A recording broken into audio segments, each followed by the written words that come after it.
Halo sahabat, berjumpa lagi dengan Ab di sini di channel Aprinaleko, dan di depan saya ada VGA giveaway.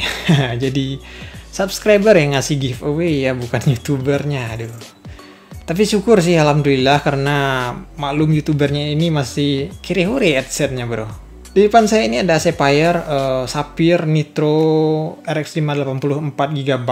Ini GDDR5 dari Samsung 256 bit. Rilisnya April 2017. Ini masih PCIe Gen 3. Sapphire Nitro RX 580 ini termasuk RX 580 dengan clock yang tinggi ya. Kita lihat di sini heatsinknya besar gitu ya. Kemudian TDP-nya 180 watt. Dan dibutuhkan 8 plus 6 pin untuk mengangkat VGA 1 ini. Fitur unik dari Sapphire ini sendiri ada namanya Intelligent Fan Control, dimana ini fan-nya silent ya.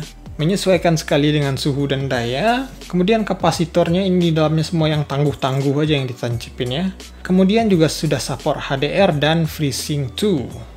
VGA ini sendiri adalah bekas mining bro, yang di dropship oleh abang-abang baik dari Banten, yang dibeli dari lapak asal Surabaya namanya Miner Home. Harganya cukup murah bro, 1.500.000 saja sudah dapat VGA seperti ini. Tapi dikirimnya random sih, sehingga yang saya dapatkan itu korban KDRT bro. Dimana ini backplate-nya bengkok parah ya, entah jatuh, entah kena tampol ya, saya nggak tahu. Beruntung PCB-nya nggak kena ya, jadi masih bisa digunakan, masih bisa diperbaiki, dan lancar jaya sampai sekarang tanpa kendala. Nah, RX 580 ini sendiri adalah primadona gitu ya dalam mining, karena hash rate-nya tinggi, jos dipakai mining, apalagi yang VRAM 8GB. Yang ini sendiri adalah VRAM 4GB, atau kalau sekarang bisa dikatakan ini yang low hash rate lah gitu ya. Enggak juga sih. Perumpamaannya gitu ya. Yang 8GB itu hash rate lebih tinggi, yang 4GB ini lebih rendah. VGA mining ini katanya aman gitu ya, karena di undervolt dan di underclock gitu. Sehingga ya lebih awet lah gitu. Tapi kan nggak juga bro, ini kan nyalanya 24 jam cuy. Apalagi ya, ini lebih parah lagi kalau memori atau VRAM-nya itu di overclock, biar hash rate-nya makin tinggi ya. Wah, itu gawat ya. Kalau misalnya VRAM-nya bermasalah, itu bisa artefak, no display setelah beberapa lama dimainkan, atau no display sama sekali sejak pertama kali dihidupkan. Beruntungnya ini tidak ya. Nah, apakah RX 580 ini masih worth it gitu ya di akhir 2022, terutama untuk menjajal game yang berat ya. Nah, mari kita lihat benchmarknya bro. Di sini saya menggunakan Core i7 4770K sebagai tandemnya, ditambah RAM 16GB, G-Skill Trident X 2400 MHz. Wah, testbed bro, testbed saya ini bro. Pertama Unigine Heaven 5489, skornya di 217 FPS rata-rata. Dan setelah saya bandingkan dengan prosesor di belakang ya, Ryzen 5 4500, yang mana ini saya tancap di situ sebelumnya, nggak kalah-kalah jauh juga sih. Masih top tier aja i7 Haswell ini ya. Kemudian game ada God of War settingan ori ya, didapatkan 50-60 FPS-an. Gameplaynya lancar jaya, stabil, no kendala, cuma CPU dan GPU-nya hampir mendidih gitu ya, panas bro. I'm sorry. Do not be sorry. Be better.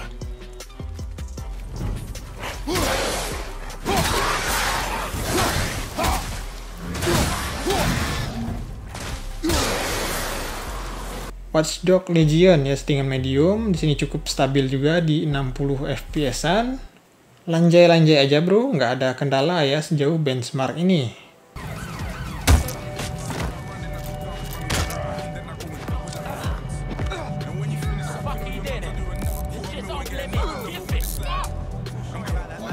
Kemudian ada juga Battlefield 5 settingan high, lebih tinggi lagi 70 FPS-an bro.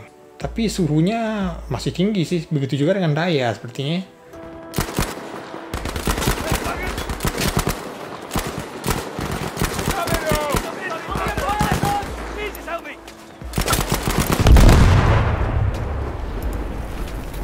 Ada juga PES 2021 settingan medium, ini terlalu ringan untuk RX 580 bro. Enteng banget, 100 FPS++, dan cutscene-nya masih 60 FPS++. All-round goalkeeper Peter, great at shot stopping and dominant in his box. He also gets counter-attacks going with his accurate long passes. The opposition should be a little wary of committing too many men forward. Game yang lebih ringan, game lokal ada Dreadout settingan max 250 fps bro. Waduh, mantap ya. Tapi ini nggak perlu juga sih fps tinggi, ini 60 mah cukup ya. Thank God, Linda. What took you so long to pick up? Where are you? Are you alright? We're all dying waiting for you to get here. Thank God, Linda. What took you up? Where are you, right? We're all dying waiting for you. We're all dying. We're all...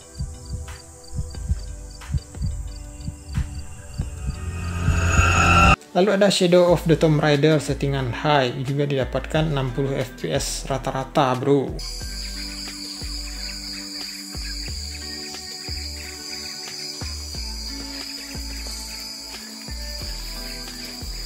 Nah, setelah rangkaian pengujian tadi, memang ini sepertinya VGA minimal ya untuk memainkan game-game berat gitu. Dan suhu yang didapatkan maksimal 79 derajat. Wah, lumayan panas ya. Dan setelah digeber full mark itu tembus sampai 85 derajat bro. Dayanya itu terpantau 175 watt di hardware monitor ya. Saat gameplay God of War sendiri itu keseluruhan PC tembus 325 watt. Waduh, ini dispenser kali bro. Ya, VGA ini memang terkenal boros tapi gahar performanya baik dari mining maupun gaming. Bagaimana mengakali suhu dan daya yang panas tadi ya? Pastinya di undervolt dan di underclock ya. Jika beli RX 580 itu wajib di undervolt bro. Nah, di sini saya sudah mendapatkan settingan paling default ya, paling mainstream untuk RX 580. Ini bisa teman-teman copy saja. Settingannya berada di AMD Radeon Software di menu performance, tuning, dan aktifkan manual tuningnya semua ya, enable semua, GPU tuningnya juga. Di sini sebenarnya stat 7 atau clock tertingginya 1400-an ya, jadi saya turunkan saja ke 1300 sehingga bisa mengikuti settingan defaultnya tadi ya. Dan setelah di-apply gitu ya dan dicoba benchmark lagi, ternyata wah sungguh mengejutkan bro. Benar-benar turun suhunya ke 60-an. Tidak mungkin bro. RX 580 gaming di 60-an. Waduh. Ini impossible bro. Muntun bercanda ini bro. Luar biasa ya bisa 60-an. Begitu juga dengan dayanya bro. Bisa dipangkas 50 watt. Luar biasa. Ini apa saya ganti lagi ke VGA yang di belakang? TDP-nya jadi sama gitu kira-kira ya dengan GTX 960. Nah, penurunan daya tadi memang sangat berpengaruh ke suhu ya. Begitu juga dengan ke FPS sih, di stat tertinggi atau clock tertingginya tadi juga saya turunkan ke 1300 ya. Sehingga juga turun sekitar 5 FPS-an. Bodoh amat 5 FPS ya kalau bisa turun suhu dan daya setinggi tadi bro. Luar biasa ya. Jadi undervolt dan underclock tadi sangat aman ya, juga sangat bermanfaat sebenarnya untuk menambah panjang umurnya VGA ini ya. Jadi silakan ditiru guys, silakan dipraktekkan jika teman-teman membeli RX 580 ini.